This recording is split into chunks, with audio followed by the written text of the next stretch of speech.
இந்த நாள் செய்தியின் திறவுகோல் வார்த்தை எபேசியர் 6:12. ஏனெனில் மாம்சத்தோடும், சொல்லுங்க பாடம்,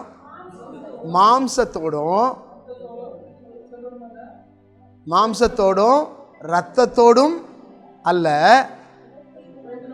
துரைத்தனங்களோடும் அதிகாரங்களோடும் இப்பிரபஞ்சத்தின் அந்தகார லோகாதிபதிகளோடும் வான மண்டலங்களில் உள்ள பொல்லாத ஆவிகளின் சேனைகளோடும். யாருக்கு? சொல்லுங்களேன். நமக்கு. சொல்லுங்க பார்க்கலாம். யாருக்கு போராட்டம்? நமக்கு. சொல்லுங்க பார்க்கலாம். நமக்கு போராட்டம். இன்றைக்கு என்ன நாள்?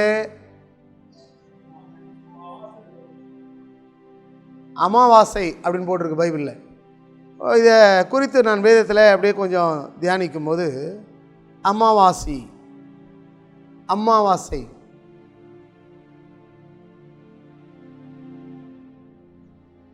7 முறை என்ன போட்டிருக்கு பாருங்க. 1 சாமுவேல் 20:5 தாவீது யோனத்தானை நோக்கி, இதோ நாளைக்கு அமாவாசை, ஆனால் இந்த அமாவாசையில் என்ன செய்யணும்னா ஜெபம் செய்ய வேண்டும். என்ன செய்யணும்? ஜெபம் செய்யணும். இதை நிறைய பேர் கேள்வி கேட்டாங்க.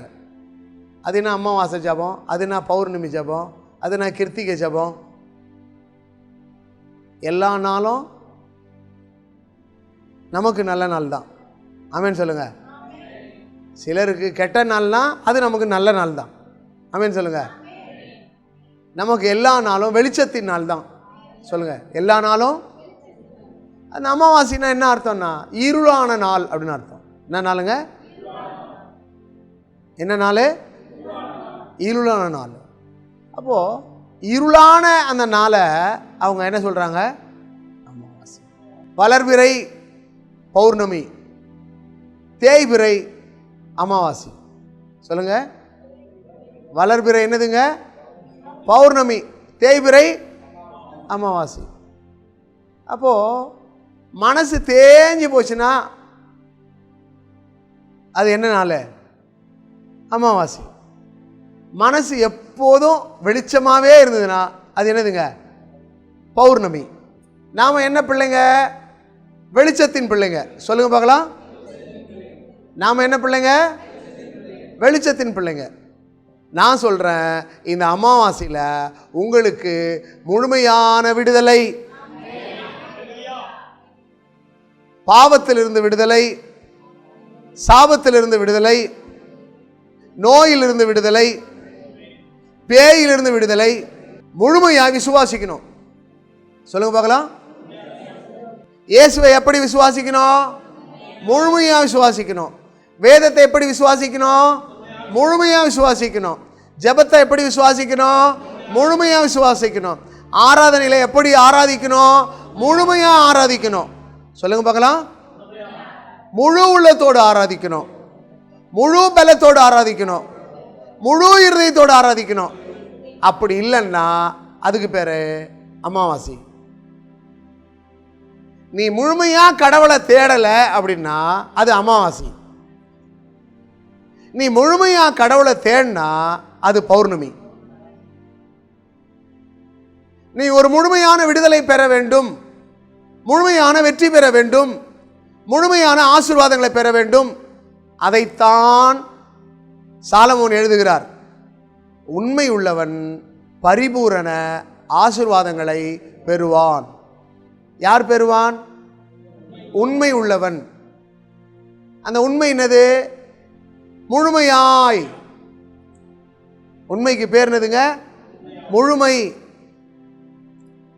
இல்ல, பூரணம் அப்படின்னு என்ன அர்த்தம்? முழுமை, பரிபூர்ணம், முழுமை, நிறைவு. சொல்லுங்க பார்க்கலாம். நிறைவு. அப்போ அந்த நிறைவான ஆசீர்வாதங்களை கர்த்தர் உங்களுக்கு இந்த இரவிலே கொடுக்கிறார். நீங்களும் நானும் ஜெபிக்கிற இந்த முழு ஜெபத்திலே, இந்த முழுமையான ஜெபத்திலே, இந்த அமாவாசை ஜெபத்திலே அந்த எதிராய் எழும்புகிறதான மந்திரங்களையும் மாந்திரிகங்களையும் செய்வினைகளையும் ஏவல்களையும் எதிர்த்து போராடுகிறோம். என்ன ஆவிகளை குறித்து படிச்சோம்? ஏனெனில் மாம்சத்தோடும் இரத்தத்தோடும் அல்ல, துரைத்தனங்களோடும் அதிகாரங்களோடும் இப்பிரபஞ்சத்தின் அந்தகார லோகாதிபதிகளோடும் வானமண்டலங்களில் உள்ள பொல்லாத ஆவிகளின் சேனைகளோடு நமக்கு போராட்டம் உண்டு. ஒரு தனிப்பட்ட நபரோடு போராட்டம் இல்லை, ஒரு மாம்சமான மனிதனோடு போராட்டம் இல்லை. தாவீதும் கோலியாத்தும் மாம்சமாய் போராடினார்கள், மாம்சத்தோடு போர் செய்தார்கள். என்ன போர் செய்தாங்க?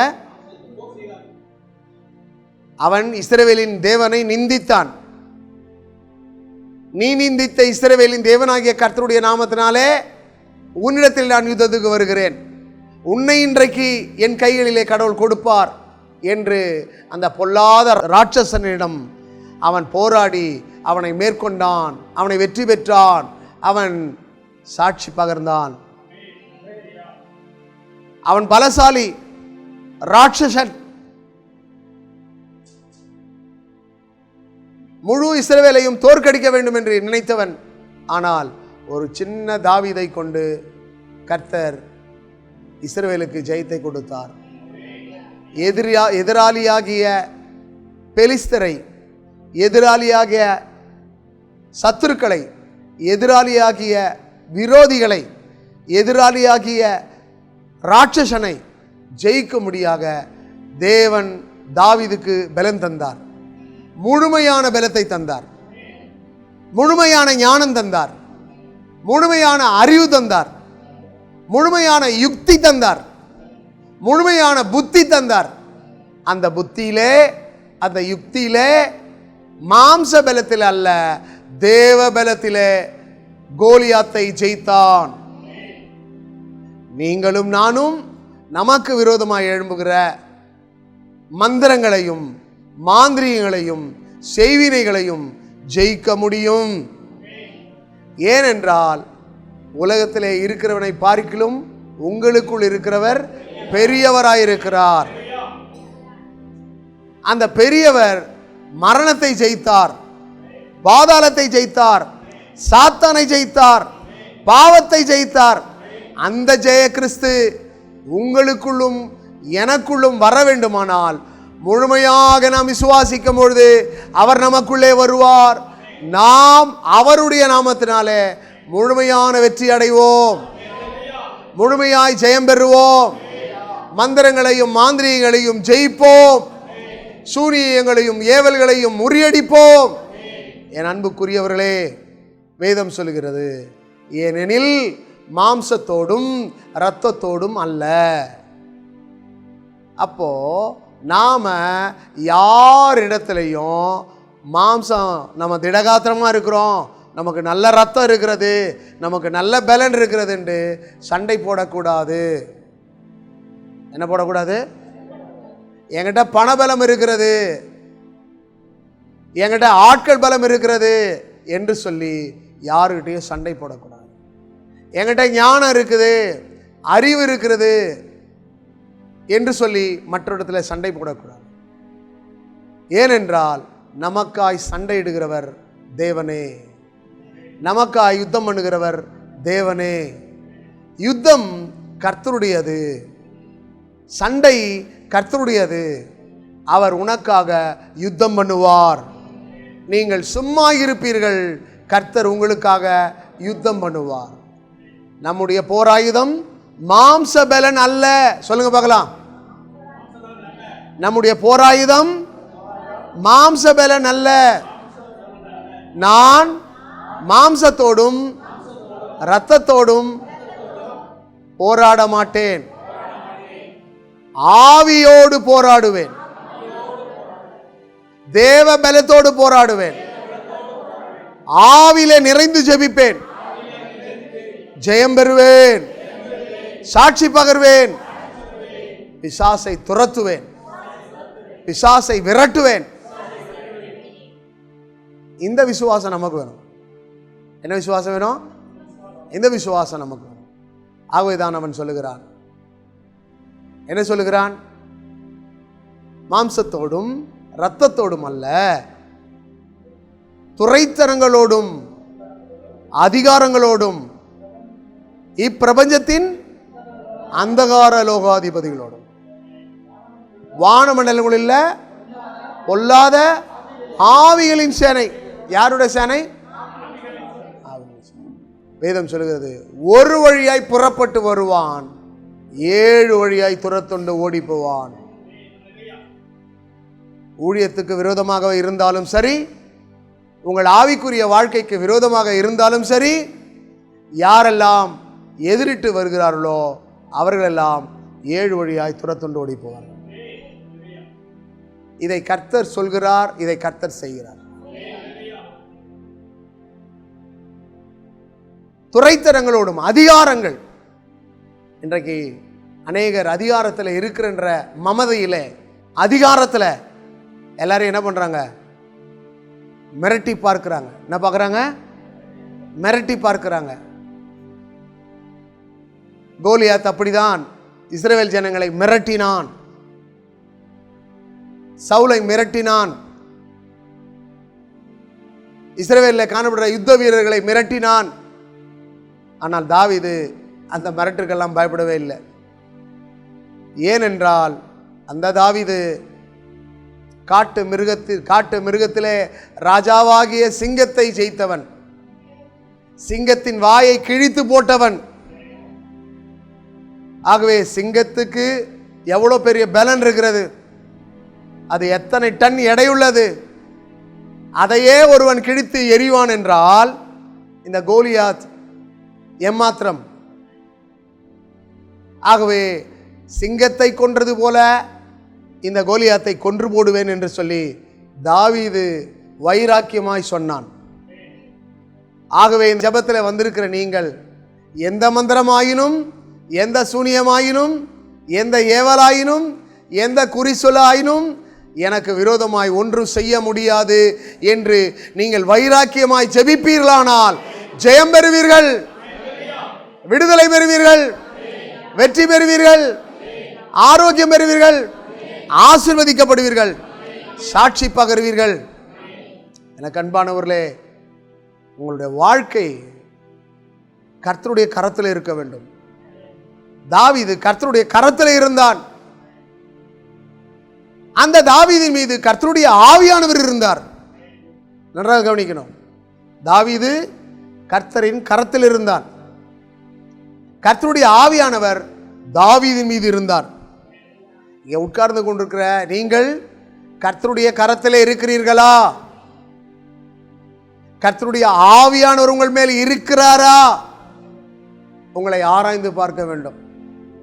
எப்பொழுது கர்த்தருடைய ஆவியானவர் உங்களிடத்தில் வருவார்? சுத்த இருதயம் உங்களிடத்தில் இருந்தால், விசுவாசம் உங்களுக்குள் இருந்தால், பக்தி உங்களுக்குள் இருந்தால், தேவ பயம் உங்களுக்குள்ளே இருந்தால் கர்த்தர் உங்களோடு கூட இருப்பார். நீங்கள் கர்த்தரோடு இருந்தால் கர்த்தர் உங்களோடு இருப்பார். கர்த்தர் உங்களோடு இருந்தால் ஜெயம் உங்களுடையதாக இருக்கும். தாவீதோடு கூட கர்த்தர் இருந்தார், கர்த்தருடைய ஆவியானவர் இருந்தார். அவன் கர்த்தருடைய ஆலோசனைப்படி நடந்தான். அவன் கர்த்தருடைய கரத்திலே தன்னை ஒப்பு கொடுத்தான். ஆகவே ஜெயம் பெற்றான். நீங்களும் ஜெயம் பெற வேண்டுமா?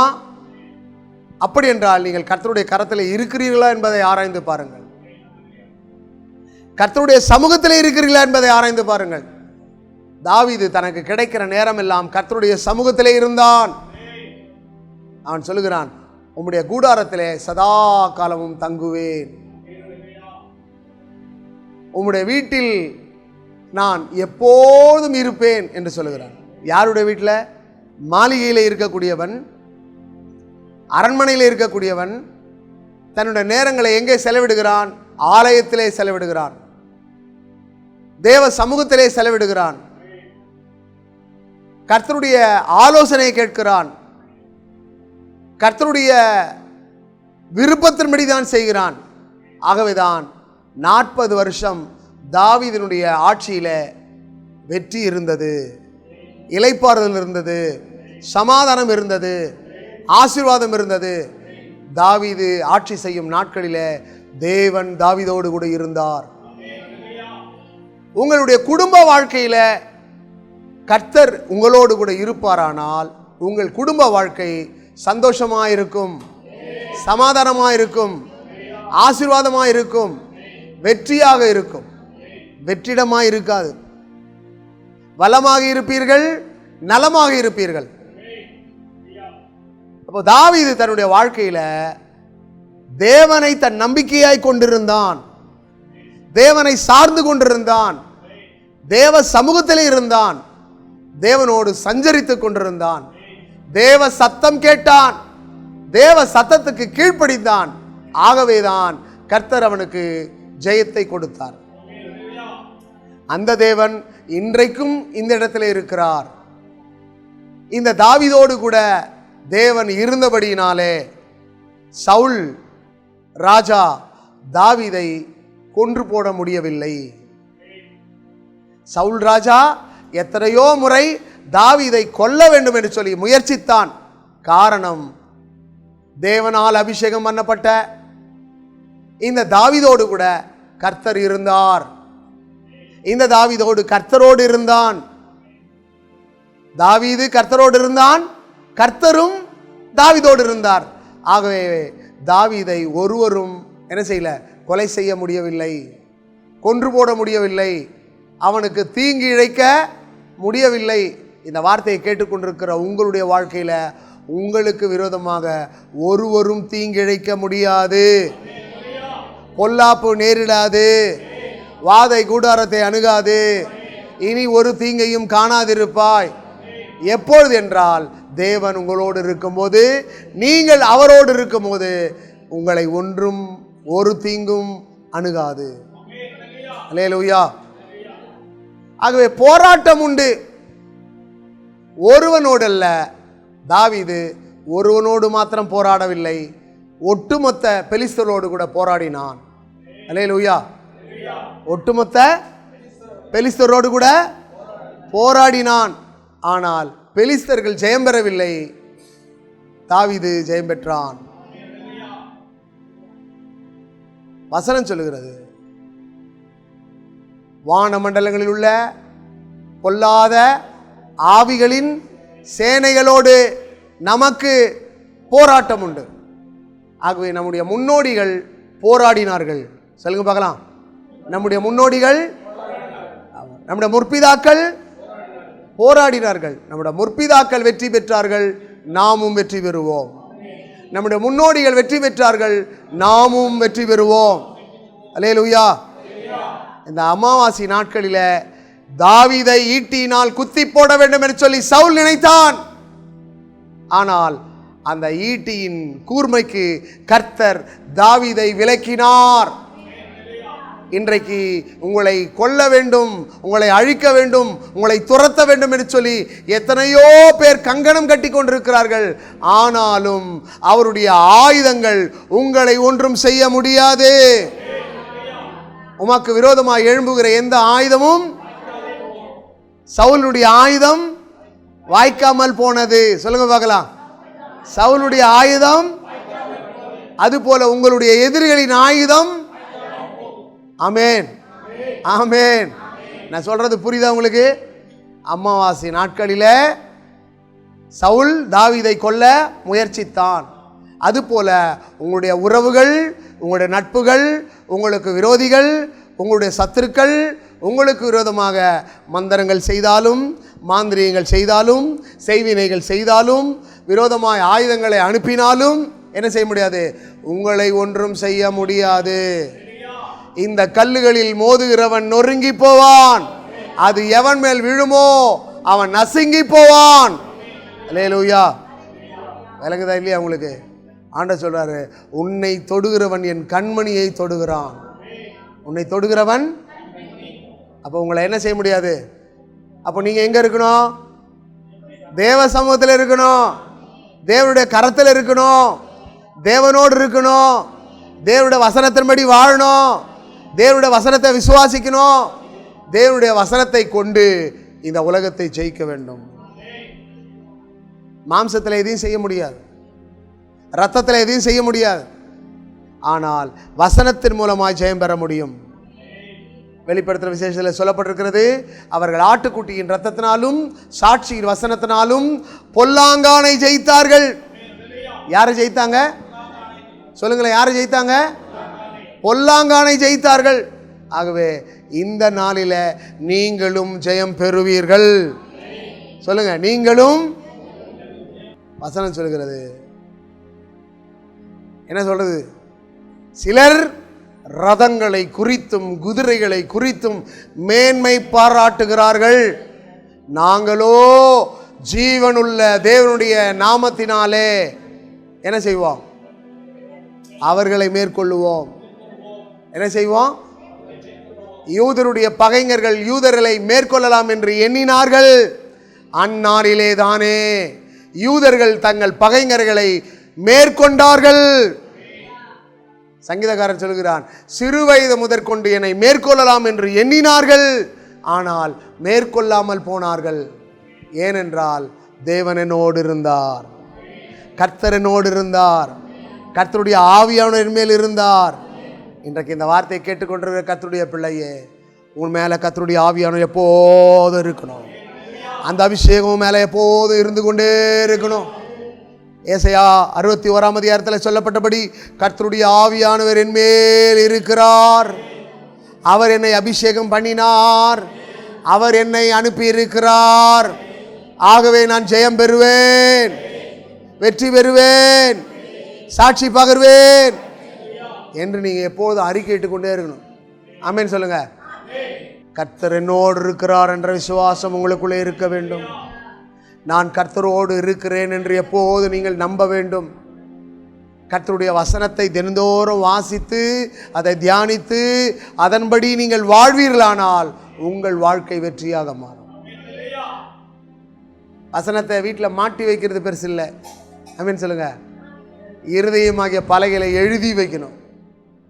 இந்த இருதயமாகிய பலகையில எழுதி வைக்கிறத அனுதினமும் விசுவாசித்து அதன்படி நடக்கணும். வயிற்றில் பிரச்சனையாக இருந்தாலும் மாறிடும், தலையில் பிரச்சனையாக இருந்தாலும் மாறிடும், மார்பகத்தில் பிரச்சனையாக இருந்தாலும் மாறிடும், கிட்னியில் பிரச்சனையாக இருந்தாலும் மாறிடும், சிறுங்குடல் பெருங்குடலில் பிரச்சனையாக இருந்தாலும் மாறிடும். உங்களுடைய சரீரத்தின் உறுப்புகளிலே எந்தெந்த உறுப்புகளிலே என்னென்ன பிரச்சனை இருக்கிறதோ எல்லா பிரச்சனையும் மாறும். எல்லா பிரச்சனையும் மாறும். எல்லா வியாதியும் தீரும். எல்லா வறுமையும் மாறும். எல்லா கடனும் மாறும். எல்லா தரித்திரமும் நீங்கும். நீங்கள் ஆசீர்வதிக்கப்படுவீர்கள். நமக்கு போராட்டம் உண்டு. போராட்டம் என்பது என்ன? ஜெபிப்பது தான் போராட்டம். ஜெபிக்கிறது தான் போராடுவது. சொல்லுங்க பார்க்கலாம். ஜெபிப்பது தான், சொல்லுங்களேன், ஜெபிப்பது தான் போராடுவது.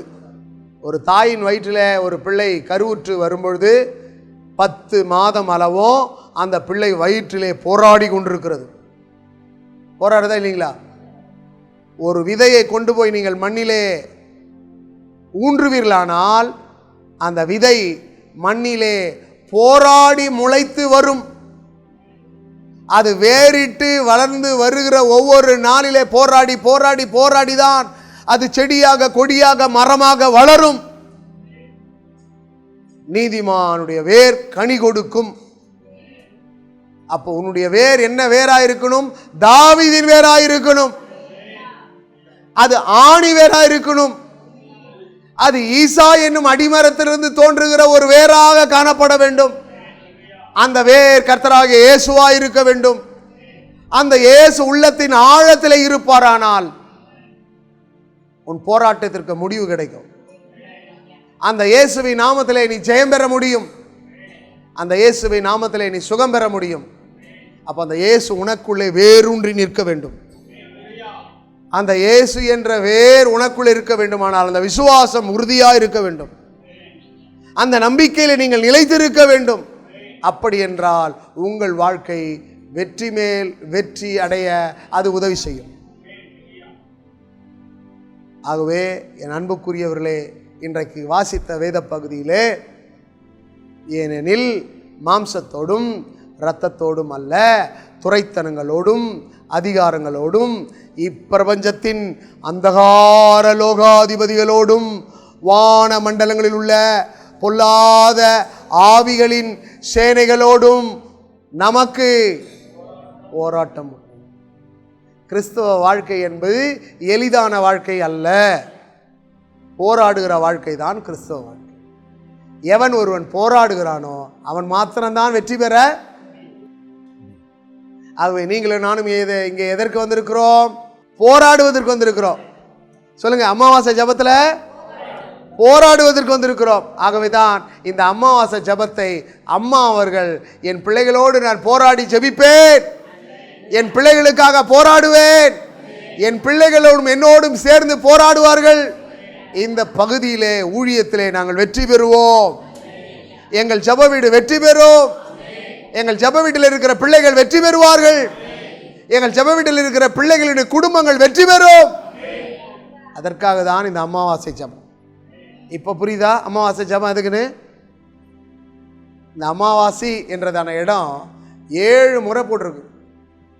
ஒரே ஒரு இடத்துல மாத்திரம்தான் அமாவாசை அன் போட்டிருக்கு. ஒரே ஒரு இடத்துல அமாவாசைன்னு போட்டிருக்கு. மீதி 7 இடத்துல என்ன போட்டிருக்கு சொல்றீங்க தெரியுங்களா? அமாவாசை அன் போட்டிருக்கு. ஆகவே கர்த்தர் நிச்சயமாய் உங்கள் தலையெழுத்தை மாற்றுவார். என்னத்தை மாற்றுவார்? உங்கள் தலையெழுத்தை மாற்றுவார். அதை மாற்றுவதுதான் இந்த அமாவாசை ஜபம். உங்கள் தலையெழுத்தை மாற்றுவதுதான். ஆமான் என்ற ஒரு மனுஷன் யூதர்களுக்கு விரோதமாக எழும்பி 127 நாடுகளில் இருக்கிறதான யூதர்களை கொன்று குவிக்க வேண்டும் என்று எண்ணினான். ஆனால் நடந்தது என்ன தெரியுமா? அவன் தலையெழுத்து மாறிடுச்சு. எவன் யூதர்களை கொல்ல வேண்டும் என்று எண்ணினானோ அவனை தூக்கி தூக்கு மரத்திலே போட்டார்கள். அவனையும் அவன் குடும்பத்தாரையும் தூக்கி போட்டார்கள். இப்போ யூதருடைய தலையெழுத்தெல்லாம் மாறிடுச்சு. ஆமென் சொல்லுங்க. அந்த யூதர்கள் எங்க இருக்கிறாங்க? உலகம் முழுதும் இருக்கிறாங்க. ஆமென் சொல்லுங்க. முதல் 127 நாளில் தான் இருந்தாங்க. ஆமென் சொல்லுங்க. இப்போ உலகம் முழுதும் இருக்கிறாங்க. யூதர்களை யாரும் அழிக்கவே, அந்த சந்ததியிலிருந்து வந்த உங்களையும் என்னையும் நம்மை அழிக்க வேண்டும் என்று நினைப்பவன் அழிந்து விடுவானே தவிர நாம் ஒருபோதும் அழிந்து போக மாட்டோம்.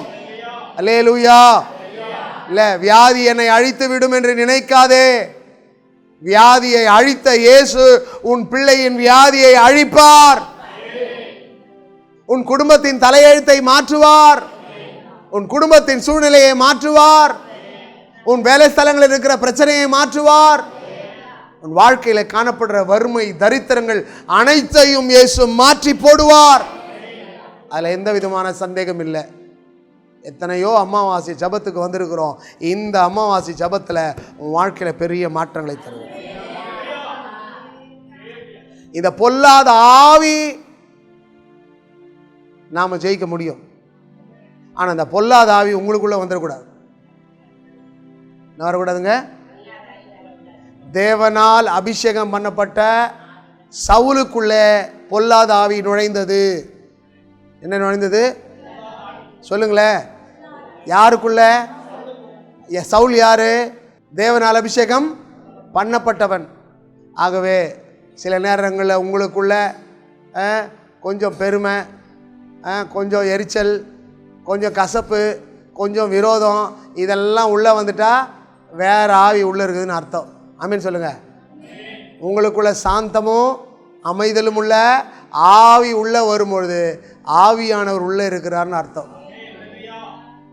விளங்குதா இல்லையா? இப்போ ஆகவே பொல்லாத ஆவி உங்களுக்குள்ள வரக்கூடாது. சவுலுக்குள்ள பொல்லாத ஆவி வந்தது. நேபுகாத் நேச்சருக்குள்ளே பொல்லாத ஆவி உள்ளே வந்தது. பெருமை. லூசிஃபருக்குள்ளே பொல்லாத ஆவி இருந்தபடினாலே, பொல்லாத சிந்தை இருந்தபடினால தான் மேலிருந்து கீழே அவன் தள்ளப்பட்டான். ஆகவே யாருக்குள்ளே பொல்லாத ஆவி வருகிறதோ அவர்கள் எல்லாம் தள்ளப்படுவார்கள். ஆகவே நீங்கள் அந்த பொல்லாத ஆவிக்கு இடம் கொடுக்கக்கூடாது. அது படிப்பாக இருக்கலாம், பதவியாக இருக்கலாம், பணமாக இருக்கலாம், திமிராக இருக்கலாம், கர்வமாக இருக்கலாம், ஆணவமாக இருக்கலாம். எதுவாக இருந்தாலும் அது உனக்குள்ளே வரக்கூடாது. நீ தேவனுடைய பிள்ளை, உனக்குள்ளே தாழ்மை காணப்பட வேண்டும், உனக்குள்ளே பரிசுத்தம் காணப்பட வேண்டும், உனக்குள்ளே தேவ சாயல் காணப்பட வேண்டும், உனக்குள்ளே தேவனுடைய வசனம் நிறைவேற வேண்டும், உனக்குள்ளே தேவனுடைய சித்தம் நிறைவேற வேண்டும். ஆகவே நீ தேவனுடைய பிள்ளையாக வாழ வேண்டும். நீ வெளிச்சத்தின் பிள்ளையாய் வாழ வேண்டும். நீ வெளிச்சத்தின் பிள்ளையாய் வாழும்போதுதான் வாழ்க்கை ஒளிமயமாக மாறும், வாழ்க்கை பிரகாசமாக மாறும், வாழ்க்கை விடிவெள்ளியாக மாறும், வாழ்க்கை விடுதலையாக மாறும், வாழ்க்கை வெற்றியாக மாறும், வாழ்க்கை சந்தோஷமாக மாறும். அல்லேலூயா, அல்லேலூயா, அல்லேலூயா. ஆகவே அரசனுக்குள்ளும் ஆவி புகுந்தது, சாதாரண மனுஷனுக்குள்ளும் ஆவி புகுந்தது. விளங்குதா? ஆகவே சபைக்குள்ளும் ஆவி புகுகிறது. சபைக்குள்ள என்ன புகுறது? ஆவி. சபைக்குள்ள ஆவி, வேற ஆவி உள்ள நுழையக்கூடாது. ஆமீன் சொல்லுங்க. பரிசுத்த ஆவி மாத்திரம் தான் உள்ள இருக்கணும். ஆமீன் சொல்லுங்க. வேற ஆவி இங்க வந்துட்டு போகலாம் கூடாது. ஆமீன் சொல்லுங்க. வேற ஆவி, போராமையின் ஆவி, எரிச்சலின் ஆவி எல்லாம் உள்ள வரக்கூடாது. அவங்கள கவனிக்கிறாங்க, இவங்கள கவனிக்கிறாங்க, இவங்கள பார்க்குறாங்க, அவங்கள பார்க்குறாங்கன்ற ஆவி உள்ள எல்லாரும் அவங்க நம்ம சகோதரி, நம்ம சகோதரர், அவங்க பார்க்கட்டும், அவங்களும் பிள்ளைங்க தான், நாமும் பிள்ளைங்க தான், அப்படி யோசிக்கணும். எல்லாரையும் சராசரியாய் பார்க்கணும். எல்லாரையும் பட்சபாதம் இல்லாமல் நடந்துக்கணும். எல்லோரோடும் ஐக்கியமாக இருக்க வேண்டும், எல்லோரோடும் சமாதானமாக இருக்க வேண்டும். அங்கே தான் கர்த்தருடைய ஆவியான இருக்கிறார். அல்லேலூயா, அல்லேலூயா. எங்கே கர்த்தருடைய ஆவியான இருக்கிறாரோ அங்கே விடுதலை உண்டு. எங்க விடுதலை உண்டு? அப்ப கர்த்தருடைய ஆவியான எங்க இருக்கிறாரு? நீங்கள் தேவனுடைய ஆலயமா இருக்கிறீர்கள். தேவனுடைய ஆவியானவர் உங்களுக்குள்ளே வாசமா இருக்கிறார். ஆக அந்த ஆவியான உள்ள இருக்கும்போது உன் சரீரத்தில் இருக்கிற வலிகள், வேதனைகள் எல்லாம் மாறும், எல்லாம் உன்னை விட்டு விலகும், பூரண சுகம் உண்டாகும். அதுல எந்த விதமான மாற்றமும் இல்லை. அல்லேலூயா, அல்லேலூயா. எத்தனை பேர் விசுவாசிக்கிறீங்க? அப்போ இன்றைக்கு கர்த்தர் என்ன சொல்றார்? நமக்கு என்ன உண்டு? போராட்டம் உண்டு. என்ன உண்டு? அப்போ நம்ம என்ன செய்யணும்? போராடணும். சொல்லுங்க, எப்படி போராடணும்? ஜெபத்தில் போராடணும், தூங்காம போராடணும், உபவாசித்து போராடணும், காத்திருந்து போராடணும், விழித்திருந்து போராடணும், அதிகாலையில் எழுந்து போராடணும். ஆகவே தூக்கத்துக்கு முக்கியத்துவம் கொடுக்கக்கூடாது, ஜபத்துக்கு முக்கியத்துவம் கொடுக்கணும்.